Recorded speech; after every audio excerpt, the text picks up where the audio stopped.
नमस्कार, हिमाचल का prime time देख रहे हैं आप। मैं हूं गौतम ठाकुर और आज मुद्दा है सरकार से जुड़ा हुआ। आपको बताएं कि हिमाचल प्रदेश की जनता के जहन में कई सवाल हैं जिनके जवाब लगता है कि अब जल्द ही उन्हें मिल सकते हैं। चाहे वो सवाल हो कैबिनेट के विस्तार का, चाहे एमसी के मेयर का जो है वो सवाल रहा हो। कई सवाल हैं जनता के जहन में जिनके जवाब जल्द मिल सकते हैं, क्योंकि कहा जा रहा है कि जो विस्तार है मंत्रिमंडल का वो जल्द हो सकता है, क्योंकि हिमाचल के मुख्यमंत्री सुखविंदर सिंह सुक्खू की दिल्ली में कांग्रेस के आला कमान से मुलाकात हुई और कई विषयों के साथ साथ हिमाचल के मंत्रिमंडल के विस्तार को लेकर भी चर्चा हुई।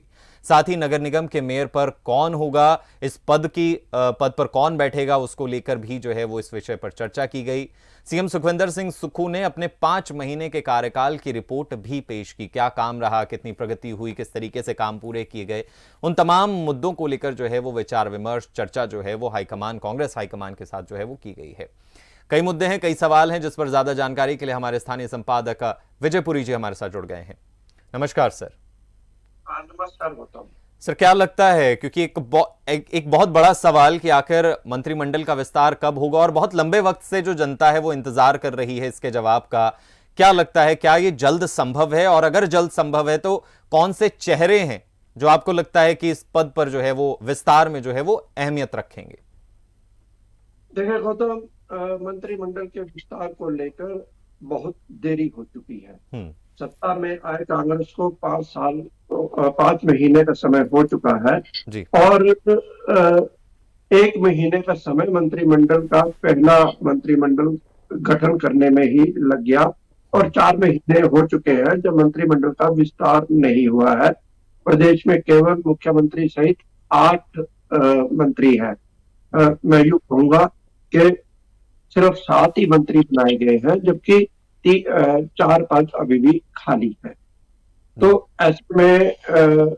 ऐसे में मंत्रिमंडल का विस्तार संभावित है और शीघ्र ही मंत्रिमंडल का विस्तार हो सकता है। दिल्ली में कांग्रेस आला कमान से इस संबंध में बातचीत हो चुकी है और ये समझा जा रहा है कि मुख्यमंत्री जैसे ही शिमला लौटते हैं उसके बाद राज्य में मंत्रिमंडल के विस्तार को लेकर गतिविधियां शुरू हो जाएंगी। इसके लिए लॉबिंग ऑलरेडी शुरू हो चुकी है। जैसे जैसे जितनी जितनी देरी होती जा रही है उतने ही दावेदार उभर कर सामने आ रहे हैं और इस वक्त स्थिति ये है कि एक अनार 100 बीमार वाली स्थिति हिमाचल प्रदेश में बन चुकी है। जी गौतम। जी बिल्कुल, क्योंकि जितना ज्यादा वक्त जा रहा है जनता के दिमाग में तो सवाल आ रहे हैं, अपोजिशन घेर रहा है और कई चेहरे जो हैं वो सामने आ रहे हैं जो अपने आप को दावेदार बता रहे हैं। लेकिन आपका तजुर्बा क्या कहता है सर कि कौन सी डिस्ट्रिक्ट्स हैं जिन्हें महत्व जो है वो दिया जा सकता है? देखिए गौतम, सबसे पहले मैं यूं कहूंगा कि कांगड़ा जिले को महत्व दिया जाना बहुत जरूरी। हम्म। कांगड़ा जिला जो कि प्रदेश में राजनीतिक तौर पर प्रदेश का सबसे बड़ा जिला है, जी। वहां से कांग्रेस को बहुत अधिक समर्थन मिला है पिछले विधानसभा चुनावों में। और ये भी कहा जाता है कि कांगड़ा जिला ही राज्य में सिंहासन की सीढ़ी होता है। एक प्रकार से हम यूं कह सकते हैं, और अभी तक देखा भी यही गया है कि जिस पार्टी की अधिक सीटें जिला कांगड़ा में आती है वही पार्टी प्रदेश में सत्ता में बैठती है।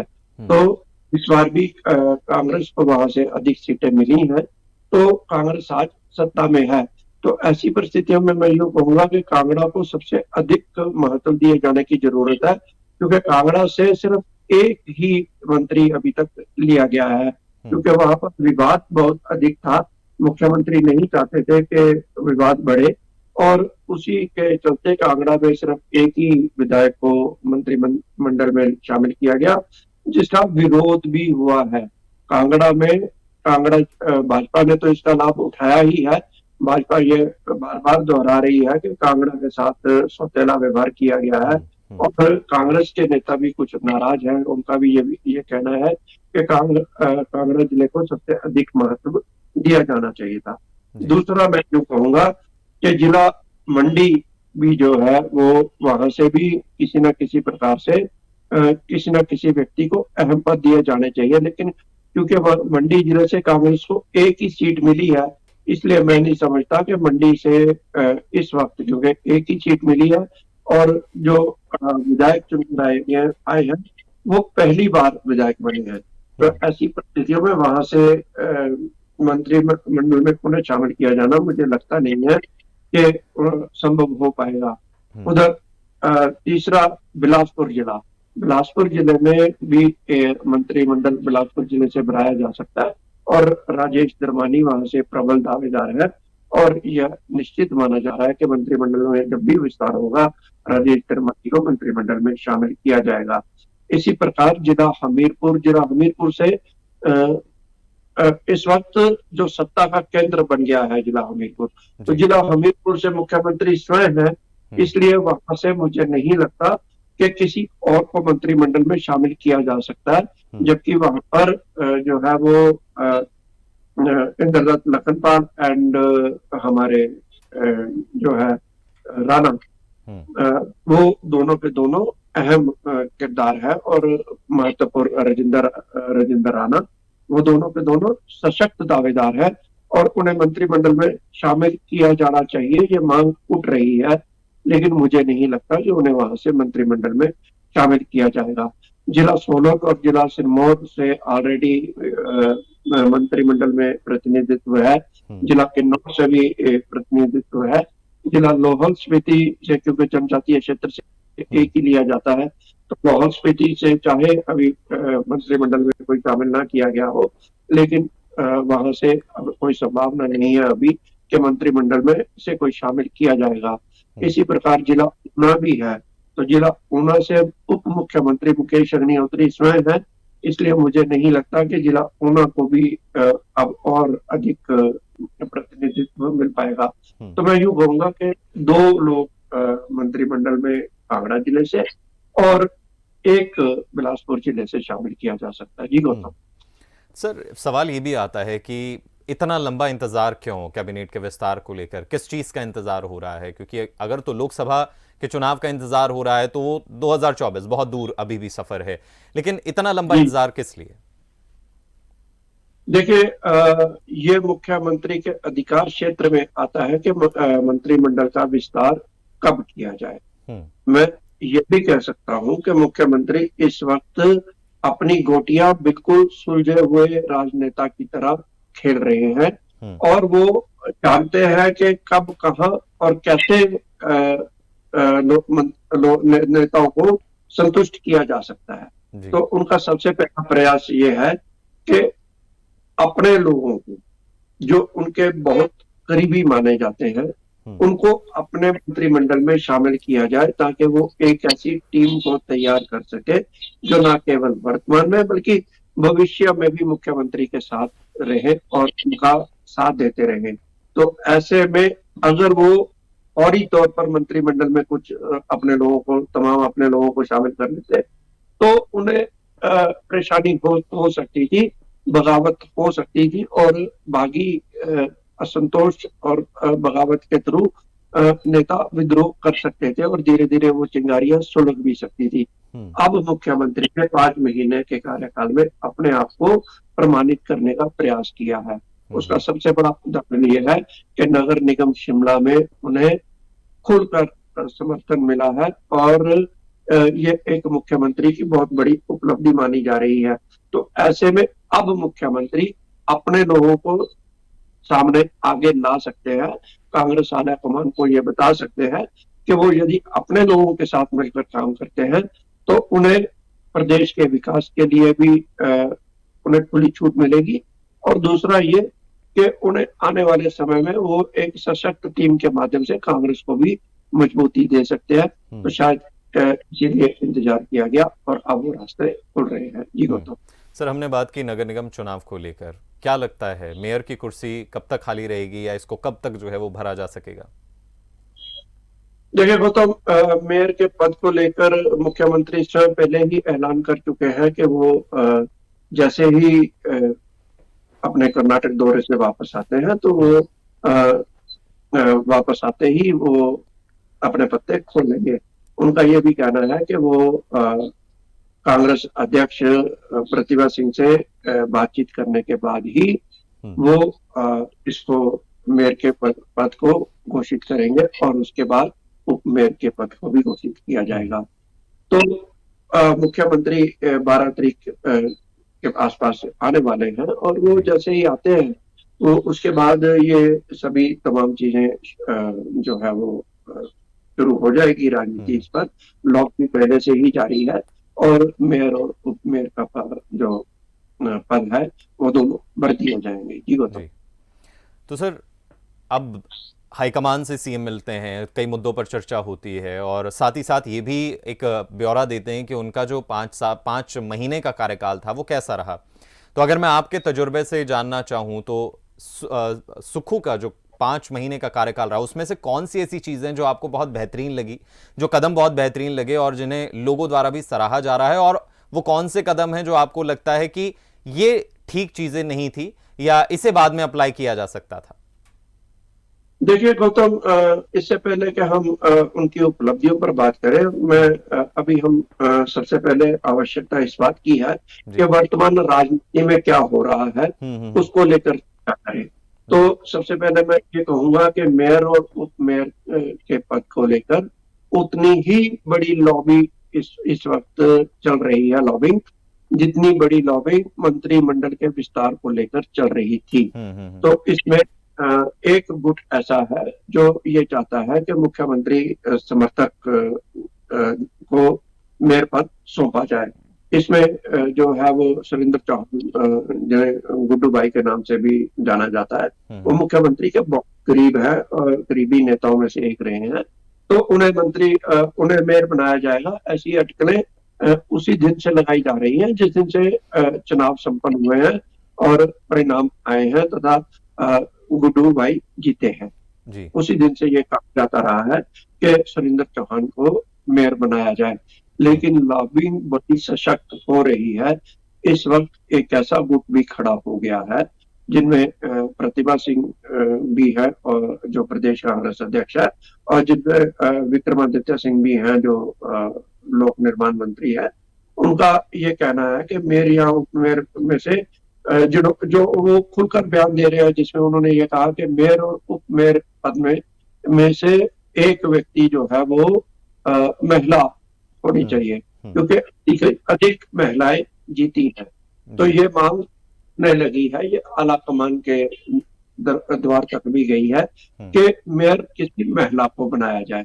ऐसे में अब यह कहा जाने लगा है कि शायद मेयर अगर विरोधी गुट की चली, या विरोधी गुट मैं नहीं कहूंगा, या यदि प्रदेश कांग्रेस अध्यक्ष की चली, तो यह तय माना जा रहा है कि मेयर कोई महिला हो सकती है। तो उसमें बहुत नाम अब चर्चा में आने लगे हैं, और शायद थोड़े तेवर लोक निर्माण मंत्री विक्रमादित्य सिंह ने भी दिखाए हैं। उन्होंने अपनी पोस्ट में ये लिखा है, अपने ब्लॉग में, कि उनका ये कहना है कि मंत्री पद उनके लिए कोई अहम नहीं है। उनका ये भी कहना है कि वो हमेशा से शीर्ष स्तर की बात सोचते रहे हैं, और उनके लिए आत्मसम्मान बहुत बड़ी बात है। तो उन्हें ऐसा कहने की आवश्यकता क्यों पड़ी, इस पर राजनीतिक विश्लेषण होने लगे हैं। यह कहा जा रहा है कि हो सकता है कि मेयर और उप मेयर के पद को लेकर उनमें कोई वैचारिक मतभेद हो सकते हैं मुख्यमंत्री सुक्खू के साथ। इस कारण हो सकता है कि उन्होंने ऐसा लिखा हो, लेकिन अभी तक ये बातें खुलकर सामने आई नहीं है। ऐसी परिस्थितियों में ये कहा जा सकता है कि मेयर और उप मेयर के पद को लेकर कोई बहुत आसानी से निर्णय नहीं होने वाला। लेकिन आज भी हम इस बात को मानते हैं कि मुख्यमंत्री सुक्खू चाहेंगे कि सुरेंद्र चौहान को मेयर पद सौंपा जाए और इसके अलावा किसी महिला को उप मेयर पद के लिए बिठाया जा सकता है। जी गौतम, क्या ये संभावनाएं हैं कि इस खींचातान में मेयर का जो पद है उसको जो है भरने में वक्त लग जाए? नहीं गौतम, मुझे ऐसा नहीं लगता है कि उतनी देरी होगी जितना मंत्रिमंडल के गठन को लेकर किया गया। हो सकता है कि अगले सप्ताह के शुरू में या अगले सप्ताह में अधिकतम जो है वो मेयर के पद की घोषणा कर दी जाए। जी। जी गौतम, तो सर, उपलब्धियों पे आते हैं। कोई एक ऐसा काम जो आपको लगता है बहुत बेहतरीन हुआ, और कुछ ऐसी चीजें जो आपको लगता है कि कुछ वक्त रुक के की जा सकती थी? देखिए गौतम, सबसे बड़ा बात यह है कि हम्म, सोच, जी। अ, सोच के साथ ही बदलाव आते हैं। हम्म, और मुख्यमंत्री की सबसे बड़ी उपलब्धि यह है कि उनकी सोच क्या है। जी। उनकी सोच यह नहीं है कि उन्होंने बार बार सत्ता में आना है। उनकी सोच यह भी नहीं है कि वो कुछ ऐसे काम करे जिसके लिए जनता उन्हें याद रखे। हम्म, उनकी सोच यह है कि वो सत्ता में आए हैं, वह इस बात को मानकर चल रहे हैं कि वो एक बार के लिए सत्ता में आए हैं, और उस एक बार में उन्हें कुछ ऐसे काम करने हैं जिसे लेकर हिमाचल का विकास सुनिश्चित हो सके, हम्म, जिसे लेकर हिमाचल विकसित राज्यों की श्रेणी में आ सके, जिसे लेकर हिमाचल प्रदेश आर्थिक तौर पर संपन्न हो सके। अब आप इस बात को समझिए कि अब तक के राजनेता जो हम्म, हमने देखे हैं, अब तक के राजनेताओं की सोच ये रही है कि वो सत्ता में आए हैं तो वो कुछ ऐसे काम करें ताकि वो रिपीट हो सके। हम्म, बसपा पिछले टेन्योर में यही कहती रही है कि हम रिपीट कर रहे हैं। हम्म, हम्म, ऐसी सोच मुख्यमंत्री की नहीं है। वो कहते हैं कि मैं एक बार के लिए आया हूं, जीत हार चलती रही है, चलती रहती है। मुझे इस बार अगर सत्ता में आने का अवसर मिला है तो मुझे कुछ कर कर दिखाना है जो हम्म, हिमाचल प्रदेश के लिए कल्याणकारी हो, हिमाचल के लिए हितकारी हो, हिमाचल का सम्मान बढ़ाने वाली बात हो, और हिमाचल को आर्थिक तौर पर संपन्न बनाने वाली बात हो। तो ऐसी परिस्थितियों में गौतम, जब आदमी खुलकर, निष्पक्ष होकर और बिना डर के काम करता है, हम्म, हम्म, जब एक मुख्यमंत्री यह सोच बना ले कि वो अगर मुख्यमंत्री ना भी रहे तो भी कोई फर्क नहीं पड़ता, जी। लेकिन वो जब तक है तब तक वो वही काम करेंगे जो हिमाचल के हित के लिए हो, वही हम्म, काम करेंगे बिना किसी दबाव के। तो सबसे बड़ी उपलब्धि तो ये है कि वो बिना दबाव के काम कर रहे हैं। दूसरी उपलब्धि आपने अभी देखी, नगर निगम चुनावों में उन्होंने कांग्रेस को भारी बहुमत दिलवाया है, जो 10 जी। साल के बाद कांग्रेस नगर निगम चुनाव में सत्ता में आई है। तीसरी उपलब्धि उनकी ये है, उनकी ये बात है कि वो सत्ता में सत्ता भोग के लिए नहीं आए हैं, वो व्यवस्था परिवर्तन के लिए आए हैं। व्यवस्था परिवर्तन के लिए वो काम कर रहे हैं। उनकी सोच अनाथालय स्थापित करने की है, अनाथ बच्चों को आश्रय देने की है, बुजुर्गों को सुविधाएं उपलब्ध करवाने की है। तो ऐसी कुछ अनेकों उपलब्धियां ऐसी हैं जिसके चलते वो उन्हें वाहवाही मिल रही है और हम्म। वो एक सशक्त मुख्यमंत्री के तौर पर उभर रहे हैं। तो ये उनकी बहुत बड़ी सोच है। जी हम्म। गौतम। शुक्रिया सर, हमारे साथ जुड़ने के लिए, तमाम इस बहुत ही इंपॉर्टेंट विषय पर जानकारी देने के लिए शुक्रिया। क्योंकि आज का ये जो मुद्दा है वो बहुत ज़्यादा अहम है, क्योंकि ये पूरे राज्य से जुड़ा हुआ मुद्दा है कि आखिर कब कैबिनेट का विस्तार होगा, कब जो जिले छूट गए हैं, जो शुरू से ही अपोजिशन लगातार या बीजेपी कहा जाए जो आरोप लगाती रही है कि दरकिनार किए गए हैं कई जिले, क्या उनको इंपॉर्टेंस मिल पाएगी? मेयर की जो सीट खाली है, मेयर उपमेयर की जो सीट खाली है वो कब भरी जाएगी? कार्यकाल जो है 5 महीने का किस तरीके का रहा है? उन तमाम चीजों को लेकर जो है वो आपके सामने एक्सपर्ट की राय रही। फिलहाल आज के हिमाचल के प्राइम टाइम में इतना ही। मुझे यानी गौतम ठाकुर को दीजिए इजाजत, और हिमाचल की खास खबरों के लिए बने रहिए हिमाचल टुडे के साथ।